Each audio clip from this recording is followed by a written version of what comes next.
اسلام نے امریکی سفیر کا اسرائیلی قبضے کو جواز فراہم کرنے سے متعلق بیان یکسر مسترد کر دیا۔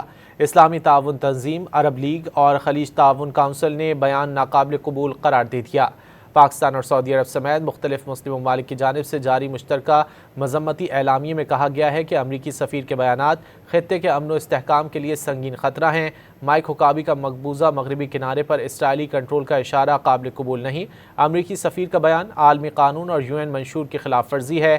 اسرائیل کی توسیع پسندانہ پالیسیاں خطے میں تشدد اور بدامنی کا سبب بنیں گی۔ مشترکہ بیان پاکستان، سعودی عرب، متحدہ عرب امارات، مصر، اردن، انڈونیشیا، ترکی، قطر، کویت، عمان، بحرین، شام، لبنان اور فلسطین کی جانب سے جاری کیا گیا۔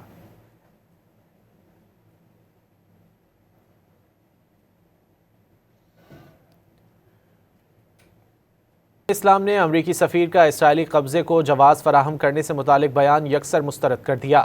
اسلامی تعاون تنظیم، عرب لیگ اور خلیج تعاون کونسل نے بیان ناقابل قبول قرار دے دیا۔ پاکستان اور سعودی عرب سمیت مختلف مسلم ممالک کی جانب سے جاری مشترکہ مذمتی اعلامیے میں کہا گیا ہے کہ امریکی سفیر کے بیانات خطے کے امن و استحکام کے لیے سنگین خطرہ ہیں۔ مائک حکابی کا مقبوضہ مغربی کنارے پر اسرائیلی کنٹرول کا اشارہ قابل قبول نہیں۔ امریکی سفیر کا بیان عالمی قانون اور UN منشور کی خلاف ورزی ہے۔ اسرائیل کی توسیع پسندانہ پالیسیاں خطے میں تشدد اور بدامنی کا سبب بنیں گی۔ مشترکہ بیان پاکستان، سعودی عرب، متحدہ عرب امارات، مصر، اردن، انڈونیشیا، ترکی، قطر، کویت، عمان، بحرین، شام، لبنان اور فلسطین کی جانب سے جاری کیا گیا۔